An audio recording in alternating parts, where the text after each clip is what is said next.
Olá, olá, olá, seja muito bem-vindo a mais uma aula. Hoje é a aula de número 3, né? E você está quase já saindo do módulo 8, vai para o módulo 9 e aí vai chegar no finalzinho da formação, que é o módulo 10, né? Finalzinho por enquanto, porque tem novidades chegando aí. Então, na data de hoje, está previsto aí até o módulo 10, né? E aí você vai estar apto para fazer a prova. Sim, somente do módulo 10 consigo fazer a prova, Tony. Não é só terminar, Tony, é viver, é aplicar e ir para a prática clínica. Porque a prova é teórica, mas é baseado na prova prática, na vivência prática. A prova é teórica, mas é baseado na vivência prática. É você aplicando o que aprendeu para realmente validarmos se você está apto ou não a acolher outras vidas, almas. Estamos falando de algo com muito valor, algo muito importante. Então, não é só sobre tirar um certificado e sair atendendo. É sobre realmente olhar para si e falar, eu estou apto ou não. E a prova realmente tem isso como objetivo, traz essa clareza para você. Tony, se eu não passar, refaz, estuda de novo, aplica, viva isso. Eu estou fazendo questão de falar isso para você entender a importância de viver cada aula, cada processo. Tá bom? Bem, nós vamos avançar um pouquinho, nós vamos hoje para a aula sobre Cristologia, doutrina de Cristo. Conhecemos um pouco mais de Deus, vamos conhecer um pouco de Jesus, esse príncipe, né, a pessoa Jesus, e quero deixar algo muito claro. Por mais que eu faça quantos módulos, quantas aulas, de quantas horas forem para explicar Deus e Jesus, eu vou sempre falhar com vocês. Porque existe uma limitação na minha compreensão. Existe uma limitação do que foi possível expor, explicar e registrar para nós, né? A Bíblia é algo poderoso, é algo vivo, é algo atemporal e ali tem tudo o que eu preciso. Só que existe uma limitação. Nem tudo que Deus faz, fez e ainda fará, assim como Jesus também, nem tudo está lá. E Deus continua sendo o mesmo Deus, operando, fazendo milagre, realizando tantas coisas e não está lá. Então Deus não se limita naquilo, na Bíblia, né? Não é naquilo, na palavra, a palavra viva. Não se limita somente na palavra, mas ela é a base, é o alimento do qual eu consigo digerir. É uma tradução, um manual simplificado, né? Algo mais acessível, para que eu possa compreender aquilo do qual eu realmente preciso. Tony, então existe coisas que eu não sei, e aí, se eu falhar, se eu não souber, se eu não adivinhar, fica tranquilo que só é cobrado aquilo do qual temos acesso. Só nos é exigido aquilo que está claro, tá? E aí a gente omite por não escolher ou por não fazer, enfim. Mas eu tenho consciência. Aquilo que não foi exposto para mim, revelado para mim, eu não tenho responsabilidade. Então isso é sobre Deus. Mas, por que eu estou trazendo isso? Tem muito mais para ser descoberto, para ser vivido. E Deus pode revelar para você, para outros não, para outros sim, de forma diferente, dado o seu relacionamento, sua busca. Então, falar de Deus aqui, na aula anterior falamos, nessa aula de Cristo, porém você não vai ter tudo o que pode ter aqui. Então não limite seu acesso somente nessas aulas, busque e busque em relacionamento, em intimidade, não só maneira de forma intelectual, né, de forma técnica, tá? Busque relacionamento e tem muito mais de Deus, de Jesus para ser revelado para você. Eu acredito muito nisso e vem comigo para a aula de número 3, tá? O objetivo dessa aula é ajudar você, futuro terapeuta messiânico, a compreender a pessoa e a obra de Cristo como centro da terapia messiânica, tá? Tony, ele é o centro, é o alvo. Sempre foi, desde o início da construção, da ideia, de todo o desenvolvimento e sempre será.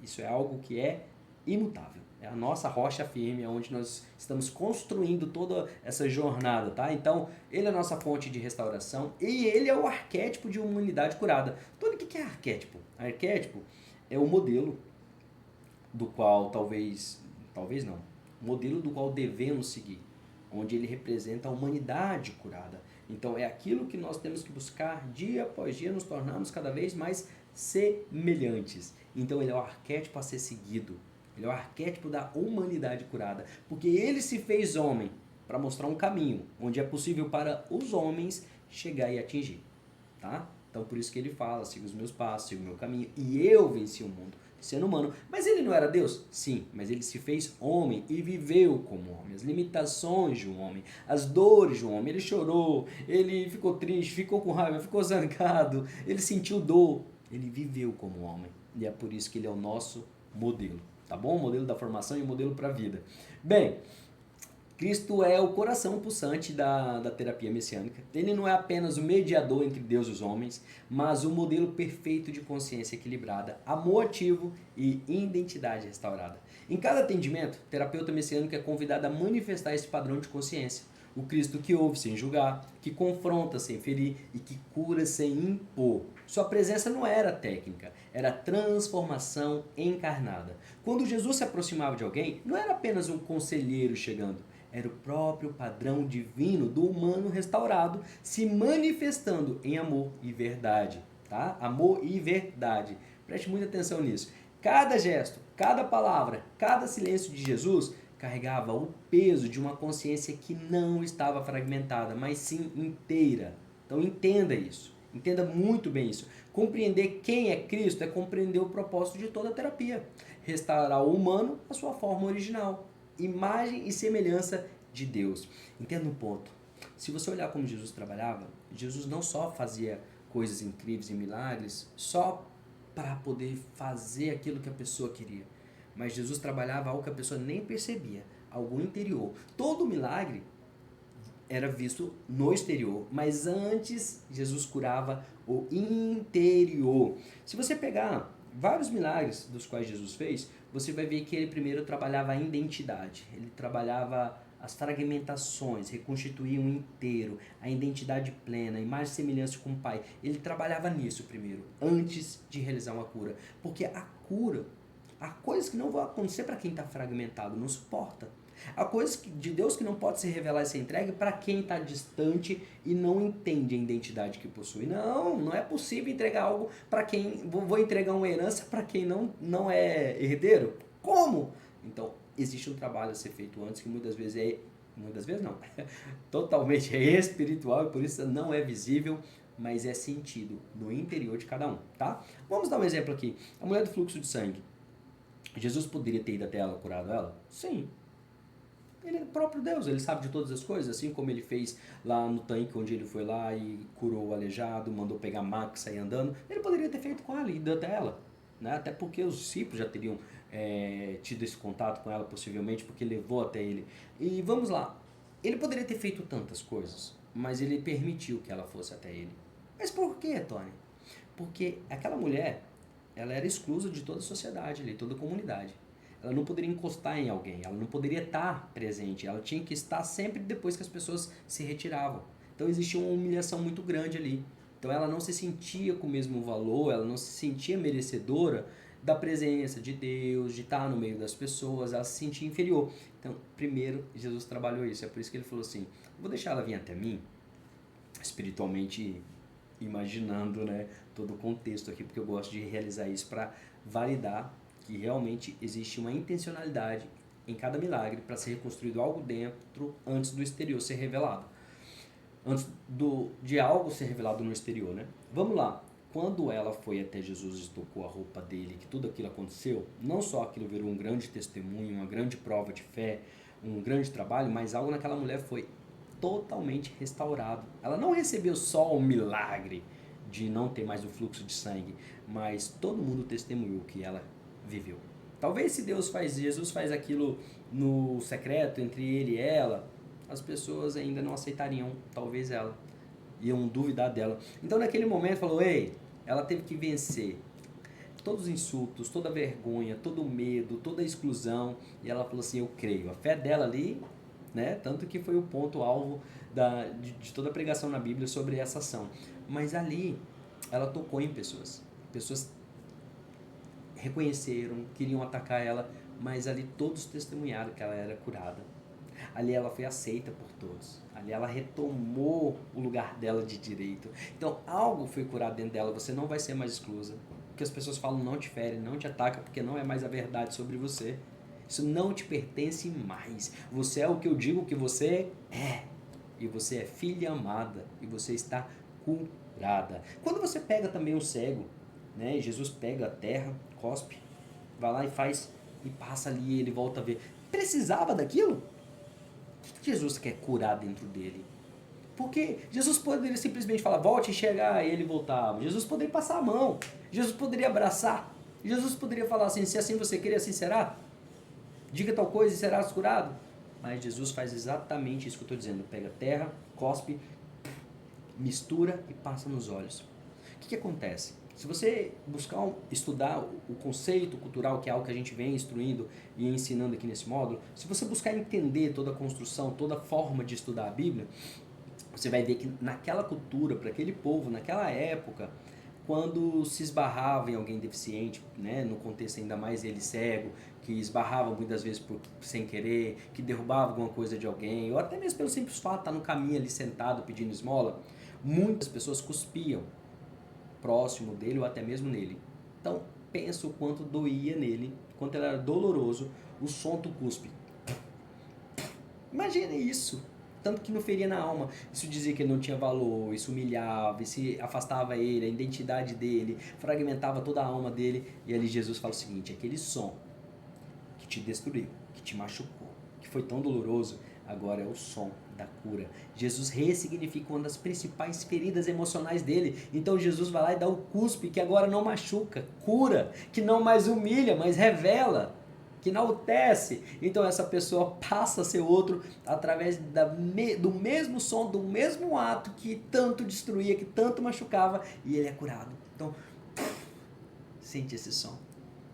E ele ainda foi lá, humildemente lavou e tudo, e voltou a enxergar. Então eu gostaria muito que vocês lessem sempre, buscando compreender essa beleza, essa perfeição, esses detalhes de como Jesus trabalhava. Tá? Compreender quem Cristo é compreender o propósito de toda a terapia. Então, restaurar o humano à sua imagem original, imagem e semelhança a Deus, é tudo o que Jesus fazia, o que nós temos que fazer. Como que nós vamos aproximar pessoas de Deus, do propósito, de uma vida realmente comunhão, restaurando a identidade, tratando feridas, buscando realmente restituir, resgatar, né? Não criar uma nova versão, mas resgatar a linda e perfeita versão do qual Deus já nos criou cada um. Então, restituir aquela alma que está fragmentada, catar os caquinhos, recuperar tudo isso e voltar a ser inteiro. Então o terapeuta messiânico não estuda a cristologia apenas para enriquecer seu repertório teológico. Ele estuda para se tornar o que aprendeu. A doutrina de Cristo precisa descer da cabeça para as mãos, da escuta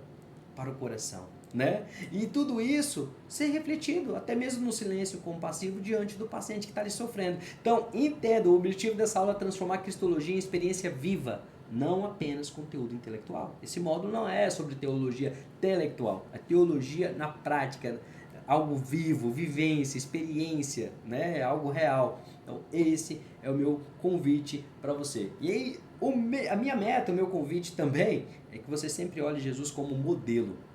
Hoje, no universo digital, quando você vai fazer um treinamento, alguma coisa, a gente fala muito sobre o marketing e posicionamento dentro, né, em todo o contexto, todo o negócio, de modelar. Pega uma ideia, uma pessoa e modela. E muitos falam que acabam copiando, sendo uma cópia barata. E às vezes você falha muito, porque o modelar é olhar uma ideia, pegar o que está validado, aprovado, que está dando certo, e você economizar teste, erros, você pegar aquilo ali e modelar, trazendo então a ideia e adaptando, fazendo uma releitura para sua identidade, para sua singularidade, para o seu jeito, colocando seu toque, seu digital ali. E ali sim, aquilo se torna um novo conceito, uma nova ideia, um novo produto. E não só copia. Só que com Jesus a gente pode modelar ou copiar. Fica à vontade. Ele quer que a gente realmente seja idêntico, parecido. Então aqui não tem como... precisa ter medo, sabe? Eu convido vocês a realmente copiar, modelar a Cristo. E eu convido para vocês observar 3 grandes pontos como alvo e objetivo de imediato para você já iniciar essa modelação, né? Vamos lá. Empatia, autoridade e amor redentor. Cristo é o equilíbrio perfeito entre compaixão e verdade. Compaixão e verdade.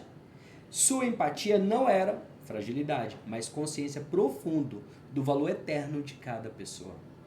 Ele chorou com os que choravam, tocou os intocáveis e acolheu os que a religião descartava, mas também corrigiu, confrontou e desafiou padrões mentais e espirituais aprisionantes, não por arrogância, mas por amor maduro que se recusa a deixar o outro preso em sua própria limitação. Que a maioria das vezes limitava as pessoas não era a doença, a deficiência, mas eram limitações emocionais, mentais e espirituais. E aqui é onde Jesus mais agia de maneira muito precisa e perfeita, né? Então, no consultório messiânico, o terapeuta aprende com Jesus a amar sem se perder. ouvir sem absorver e guiar sem controlar. Então, essa tríade não é instintiva, ela precisa ser cultivada, praticada através de oração, conhecimento e prática reflexiva constante. Então, cada atendimento é uma oportunidade de encarnar esse padrão ou de perceber onde ainda estamos aquém dele. Quer uma dica para você viver isso de maneira mais natural possível, sem tanto esforço? Para de olhar tanto para as mãos de Jesus esperando algo sempre vindo e algo muito pronto e deixe de olhar tanto para as mãos dele e comece a olhar mais para os pés. Comece a se submeter mais, a se humilhar mais na presença dele, dizendo o seguinte: estou aqui, eis-me aqui, me entrego, trabalhe em mim o que eu preciso realmente entender, me libertar, o que precisa ser trabalhado, restaurado, antes que eu venha a olhar para outra pessoa. Então, primeiro faça em mim. Então, pare de olhar as mãos, pedindo só facilidade, tudo pronto, e aceite viver toda essa jornada, esse processo, e olhe para os pés de Jesus e se submeta. Olhe nos pés entregando, tá? Servindo. Então é isso. Então vamos lá. Olhar, empatia. Por que, Tony? Modelar empatia, né? Por que, Tony? Porque escuta presente, ela deve realmente estar presente. E uma escuta presente, ela não é reativa. Você não quer já dar solução e resposta. Você quer entender. Você quer estar ali, né? Então, veja o outro além do seu próprio comportamento. Enxergue a alma que chora por trás de cada máscara, de cada ser construído ou destruído ao longo da jornada, né? Modele também a autoridade de Jesus. Firmeza sem dureza. Capacidade de dizer verdades difíceis, porém com amor, sem se curvar à pressão emocional do paciente. Tá bom? Amor redentor, acolhimento que transforma, não que apenas acomoda. Amor que vê o potencial divino no outro e o convoca para a plenitude. Cara, você já estava fora e já está molhando os pezinhos aqui na água, você já avançou tanto, mas tem um oceano inteiro para você mergulhar. Cristo está te chamando para viver algo com profundidade. Tony, mas já está tão bom aqui, eu nunca nem tinha chegado até aqui. Mas tem muito mais, não se acomode com isso não. O maior problema das pessoas, e principalmente dos cristãos, é se acomodar com o que é bom, esquecendo que em Deus temos o extraordinário. Por isso que o inimigo, ele não vem com maldade conquistar a gente, nos distrair, nos desviar, nos roubar, nos tirar do nosso propósito. Ele vem com coisas boas. Porque qualquer coisinha boa a gente se apega e se acomoda. Tem coisas que estão te esperando. Mas você vai precisar deixar as coisas boas para viver o extraordinário. Tá bom? Lembre-se disso, tá? O Cristo não curava pela técnica, mas pela presença. É a presença real que cura, tá? Lembre-se sempre disso, por favor. Tony, a cruz como símbolo da cura integral. Vamos entender então a cruz, né? A cruz é o ponto de interseção entre o humano e o divino. Eu gosto muito de olhar para a cruz e eu vejo que algumas religiões às vezes distorcem isso e olham para a cruz lembrando somente da dor, da tristeza, mantém uma imagem de um Cristo sofrido, morto. Nosso Cristo é vivo. Nosso Cristo não sofre, ele reina. A cruz está vazia. Não, Cristo não está mais lá. A imagem de Cristo, não, a imagem da cruz, eu vejo, né, de forma totalmente desfavorável quando ela ainda mantém Cristo a imagem de um coitadinho, de um pobre. E ele é o rei, quer dizer, ele é o príncipe. Então, assim, ele é o dono de todas as coisas, ele está reinando e ele está vivo. Ele já saiu da cruz, ele já desceu, já tirou a chave da mão da morte, já reinou, ele que controla tudo, ele voltou à vida, o corpo dele não foi encontrado. Então, o que estamos presos ainda em algo que já... Olhe para a cruz como, de forma a ver ela vazia, como símbolo de vitória. A cruz não é sobre sacrifício apenas. O sacrifício é o meio pelo qual Deus realizou em seu Filho um ato que nos trouxe a termos uma paternidade. Deixamos de ser criaturas e passamos a ser filhos. Então, logo, a cruz é um símbolo para nós de vitória, de chamado. Ei, lembre-se da sua cruz. O Apocalipse fala, né? Vai, retome a sua cruz e me siga, né? E siga meus passos, retome a sua cruz. Então, assim, aonde você perdeu a sua identidade de filho e está vivendo como servo ou como escravo? Então, vai lá. Vê, foi alguém que te tirou uma parte sua, que mentiu, que distorceu, que te machucou? Vai lá, cura isso e me siga. Restitua, recupere, tome aquilo por posse que é seu e por direito. Então, a cruz é esse lembrete de identidade. Deixamos de ser criatura e passamos a ser filhos. É símbolo de vitória e de identidade. Então olhe para a cruz dessa maneira. Ela está vazia e ela é um símbolo de vitória e ela me lembra sobre identidade. É uma mensagem, muita mensagem sobre quem eu sou, sobre quem Deus diz que eu sou. Porque eu sou o que Deus diz que eu sou. Eu sou o que a palavra dele diz que eu sou. E eu tenho que fazer o que a palavra dele diz que eu tenho que fazer. E eu tenho o que a palavra dele diz que eu tenho. E tudo isso é sobre o que você tem vivido e aprendido aqui, tá bom? Então, a cruz é o ponto de interseção entre o humano e o divino, entre o trauma e a redenção. Ela representa o lugar onde o inconsciente é exposto, onde o ego é quebrado e o amor vence o medo. Longe de ser apenas um símbolo de dor e sofrimento, a cruz é, na terapia messiânica, o ícone de paternidade restaurada. O lugar onde Deus nos encontra em nosso ponto mais vulnerável e ali permanece conosco. Então, entenda, veja a cruz como um ponto que conecta eu que estou na terra com o meu Pai que está no céu. Então, temos esse movimento aqui, né? E, fechando a cruz, eu tenho a minha visão sobre mim e a visão sobre meu próximo. Então, é sobre amar o Senhor, meu Deus, acima de todas as coisas e ao próximo, porém, como a mim mesmo. Entende? Tum, tum, tum, tum. A cruz é feita e ela expressa de forma figurativa isso, né? Então, toda cura genuína passa pela cruz. Porque curar é morrer para versões falsas de si e renascer em verdade. O paciente que resiste à mudança está, em geral, preso à sua própria cruz não compreendida, carregando o peso sem perceber o sentido. Carrega a cruz, mas não entendo. A religião muitas vezes me deixa cego e eu estou carregando uma cruz que já foi paga, que já foi carregada. E a cruz que Deus quer que eu carrego, ela é sobre a identidade e não sobre o peso, né? Tem gente carregando peso porque não consegue perceber, né, o sentido. Então a função do terapeuta é ajudá-la a enxergar o significado da dor, não a fugir dela, né? Então, Tony, uma dimensão vertical, uma tradução, né, do que você tentou falar aqui de cima para baixo, esse alinhamento, o que isso significa, essa dimensão vertical? Reconciliação com Deus, a restauração do vínculo filial rompido pela vergonha, pelo medo e pela ilusão da separação. Não somos mais separados. O medo, a culpa, a ilusão, a vergonha, ela pode impedir vocês de entenderem isso. Então trabalhe, porque isso vem de ferida, tá? Isso vem de feridas emocionais, vem de feridas. A graça é um favor imerecido e ela me salvou. É claro que não basta eu ignorar e ser omisso e fugir da vergonha, do medo, da ilusão, da separação, se eu cometer atos, pecados que me trazem essa realidade. Ou seja, Tony, eu não quero viver em vergonha, é só eu não viver com culpa, fugindo, porque eu estou falhando. Então, se eu não quero viver vergonha, eu mudo meus atos, meus comportamentos. Então, é sobre mudança, tudo que nós estamos falando aqui, né? Então, é sobre a cura da orfandade espiritual. Então, alinhando tudo na terra como no céu. E aí, a dimensão, então, horizontal, Tony, é reconciliação com o outro e consigo mesmo.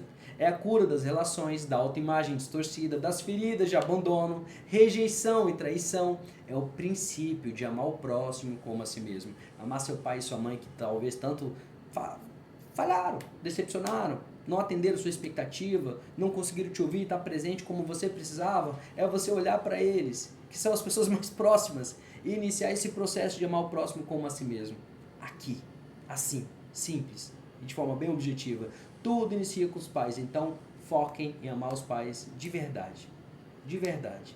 Tratar tudo aquilo que pode prejudicar você, de aceitar eles como sendo seus pais e de honrar eles. Porque como que honra pai e mãe? É fazendo tudo o que querem? É viver a expectativa deles, os sonhos deles, frustrados? Na gente? Não. Honrar pai e mãe é fazer dessa vida maravilhosa. E uma maneira de você fazer dessa vida maravilhosa, honrando o presente que seu pai e sua mãe te deu, é resgatando sua identidade em Deus. Resumido, tá? Então, reconciliação com o outro e consigo mesmo. Então, é a cura das relações, da autoimagem torcida e das feridas de abandono, rejeição e traição. Então, essa dimensão horizontal é o princípio de amar o próximo como a si mesmo, tá? A aplicação clínica para vocês sobre isso aqui. Conduzir o paciente a ressignificar a sua dor como passagem, mas não como prisão permanente. Doeu, você viveu viveu. É real, é real. Falharam? Falharam. A gente não precisa mudar isso. Só que você não está mais aqui. Você está aqui. Aqui é passado. Se liberte. Perdoe. Se permita ser liberto e também perdoado. E então viva o seu presente. Porque você foi, você não é. O que te fizeram não resume quem você é, tá? A cruz, então, é o divã, né, de Deus, onde o terapeuta e o paciente são convidados a deitar a alma e deixar o velho eu morrer. Que frase, hein? Essa frase aqui eu deixou. Deixar ela anotada na apostila para vocês. Bem, vamos olhar então de maneira mais profunda a própria ressurreição. Quero sugerir que vocês olhem hoje a ressurreição de uma maneira diferente, como um código de renascimento, tá? Um renascimento interior. A ressurreição não é apenas um milagre histórico registrado nos evangelhos. É um código vibracional de renascimento que ecoa em cada processo de cura genuína. Cada vez que alguém desperta para uma nova consciência, algo surge dentro. Ressurreição é quando a alma volta a respirar, depois de muito tempo sufocada sobre o peso da culpa, da vergonha, do luto, não processado, ou da identidade falsa construída pelo trauma, pelas dores, pelo processo da vida, né? Então, Tony, o que é uma morte ao velho eu? É só eu deitar, mergulhar numa água e pronto? Ali há um ato simbólico. É algo que nós vivemos e acreditamos, porque está na Bíblia, que é uma maneira de profetizar em voz alta e em público que eu creio, que eu acredito que Cristo é meu único e suficiente Salvador, né? Mas vai muito além disso morrer para o velho homem, para o velho eu, né? O que é isso? É reconhecer e soltar as narrativas, as crenças, os traumas, a identidade, sabe? Que já não me serve mais, porque não me levam a viver uma vida plena, conectada realmente com Deus, de forma plena com Deus, né?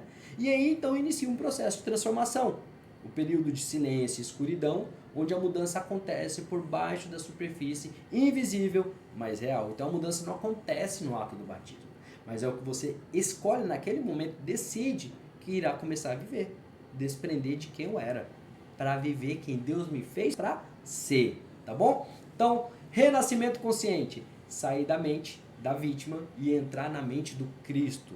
Trocar a autocomiseração pela responsabilidade e a morte emocional pela esperança viva.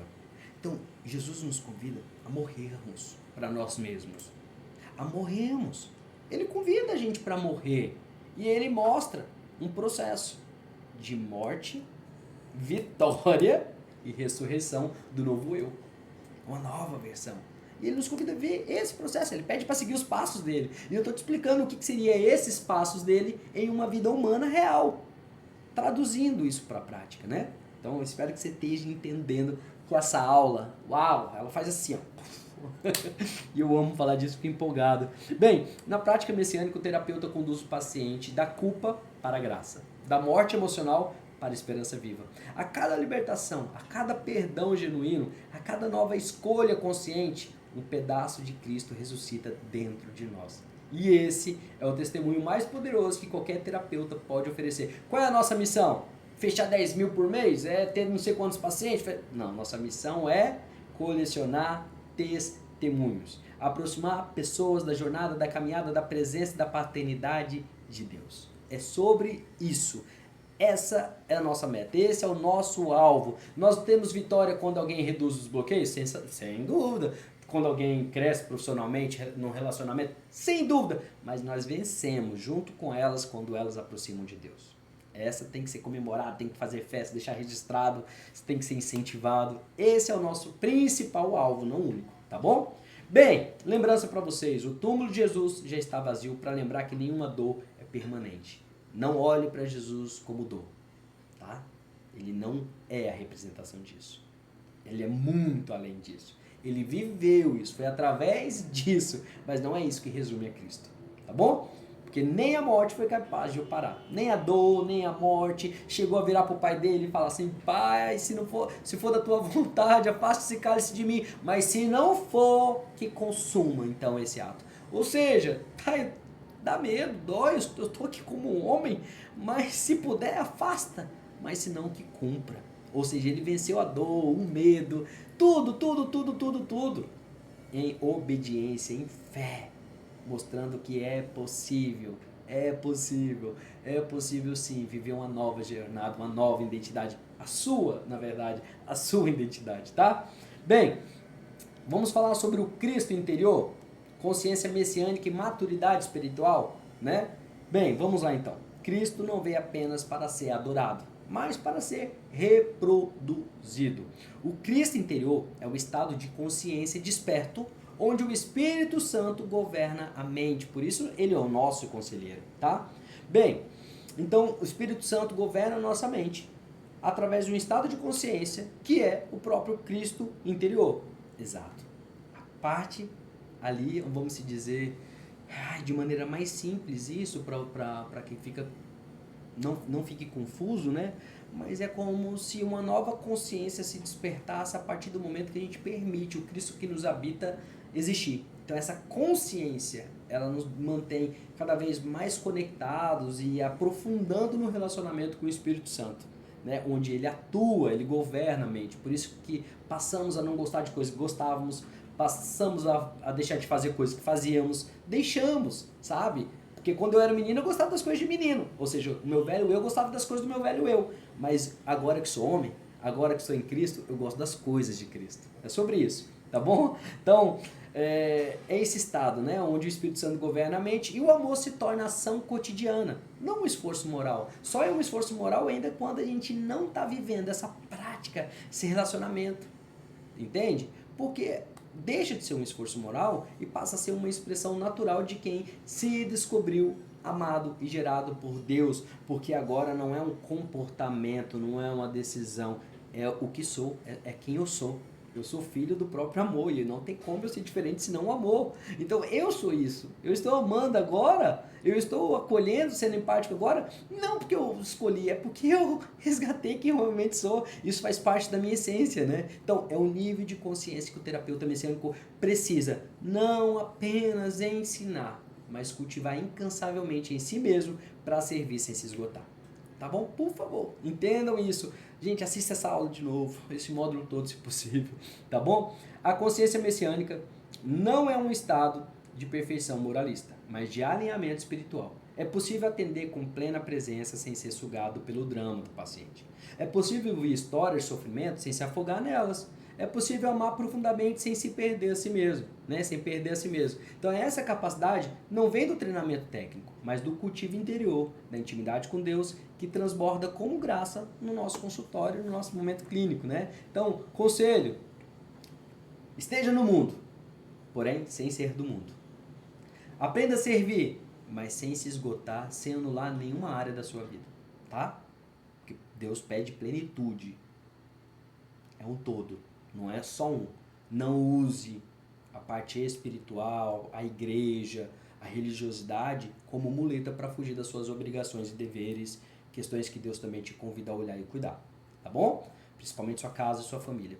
Outro ponto, canal. Você é canal, não protagonista. Esquece isso, protagonista é Cristo, ele é estrela. O máximo que a gente faz é uma participaçãozinha especial, também nem é tão especial assim, mas a gente faz umas participaçãozinhas com ele, tá bom? E o quarto e último ponto sobre isso, amor sem reconhecimento. Ame, independente do que vai acontecer. Só ame, só faça. Se vão falar, se não vão, se vão reconhecer ou não, não importa, tá? Entenda, Cristo não é um conceito, ele é o padrão de consciência que devolve ao homem a sua verdadeira identidade, tá bom? Eu vou deixar uma ferramenta no PDF, na apostila dessa aula. E, bem, eu quero que vocês olhem para essa ferramenta e entendam como Cristo reagiria a este paciente. Como assim, Tony? Eu vou trazer o meu caso, um caso de algum paciente já tive, ou de um paciente que eu imagino o tema atender, e eu vou trazer, através da ferramenta, uma visão de como Cristo iria reagir. O que ele iria fazer, tá? Então tem uma ferramenta na apostila dessa aula exatamente para ajudar vocês a olhar e trabalhar sobre isso. E trazendo agora uma contextualização ou observação messiânica, nossa visão da TMS aqui para essa aula, eu posso resumir que Cristologia não é uma disciplina doutrinária a ser estudada do lado de fora. É uma experiência encarnada a ser vivida de dentro para fora. O Cristo não veio ensinar religião, veio revelar o reino. E esse reino não começa em templos ou sistemas teológicos, começa dentro. Começa na mente que se rende ao amor, no coração que aprende a não julgar, nas mãos que se estendem sem medo de contaminação. O terapeuta messiânico é um eco dessa revelação, um reflexo vivo da graça em movimento. Seu papel não é convencer pacientes de doutrinas, nem impor leituras espirituais sobre experiências clínicas. Seu papel é mais sutil, mais profundo e infinitamente mais poderoso. Manifestar o Cristo em sua escuta, em sua presença, em sua plenitude diante do sofrimento alheio, da vida do próximo. Então, quando o paciente sente que é genuinamente acolhido, de verdade, sem julgamento, sem pressa, sem agenda oculta, ele não está apenas experimentando boa técnica terapêutica. Ele está experimentando algo do amor de Deus traduzido em carne humana. Ei, eu te vejo, eu te noto, você não é invisível, você é importante, você é minha prioridade. E muitas vezes é essa experiência, não argumentação, não técnica, não versículo, não sermão que abre a porta para a transformação real, mas sim essa parte tão humana, tão real, tão verdadeira e tão cristã. Né? Então a cristologia vivida pelo terapeuta é mais enlouquente do que qualquer conteúdo técnico que você possa ensinar ou aplicar. Tá? A doutrina precisa se tornar postura, comportamento, identidade.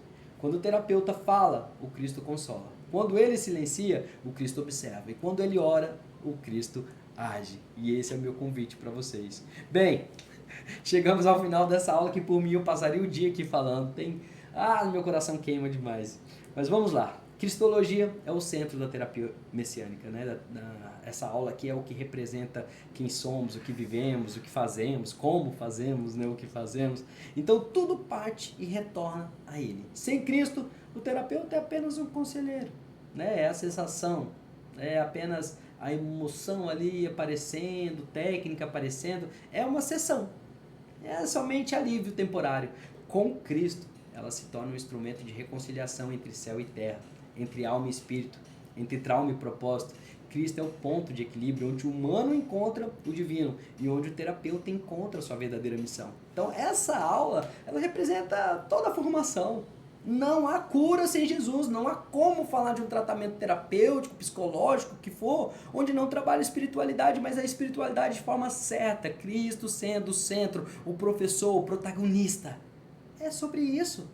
Tá? Então, se você está aqui na formação e ainda não entendeu ela, essa aula eu espero que através dela você não fique com dúvidas. Tá? Sem Cristo, conselheiros com técnicas, sessão como alívio momentâneo, esforço humano com resultados limitados. Vai ter resultado? Vai. Pode ser muito bom, pode ser extraordinário e mudar muita coisa na vida do paciente. Mas sem Cristo, essa mudança pode ser momentânea, ela pode regredir ou ela pode não acontecer de forma real. Tá? Então, algo limitado. Agora, com Cristo, a gente passa a ser instrumento de reconciliação. A sessão, ela passa a ser um encontro com o sagrado. E o fluxo divino acaba acontecendo através da presença curada do terapeuta que viveu o processo antes de oferecer. A cada nova sessão, a cada novo paciente, a cada nova crise pessoal atravessada com fé, o terapeuta messiânico vai se tornando mais do que estuda, não por esforço, não por técnicas, mas por rendição, por parar de olhar tanto para as mãos e se entregar aos pés de Cristo, né? O Cristo não é apenas o conteúdo do curso, não, ele é o destino de toda essa formação, ele é o centro de tudo. E aí eu gostaria de te convidar a interagir aqui nessa aula. Me fala o que você achou dessa aula, desse conteúdo, né? E uma pergunta, quando o paciente se assenta diante de você, ou se assentar, ele vai encontrar um terapeuta? Ele encontra ou vai encontrar um terapeuta? Ou um reflexo vivo do Cristo que habita em você? Qual a sua decisão? A partir de hoje, comenta aí pra mim, compartilha. E um beijo, te espero na próxima aula, que você não está entendendo o que é essa formação, o que é esse módulo. Meu Deus, obrigado por você estar aqui. Eu conto com você numa missão do qual nós iremos nos reunir como um exército. Você não está entendendo o que há por vir, tá bom? Então, um beijo no seu coração, seja muito bem-vindo e fique aqui comigo, porque tem muita coisa pra gente viver junto. Tchau, tchau.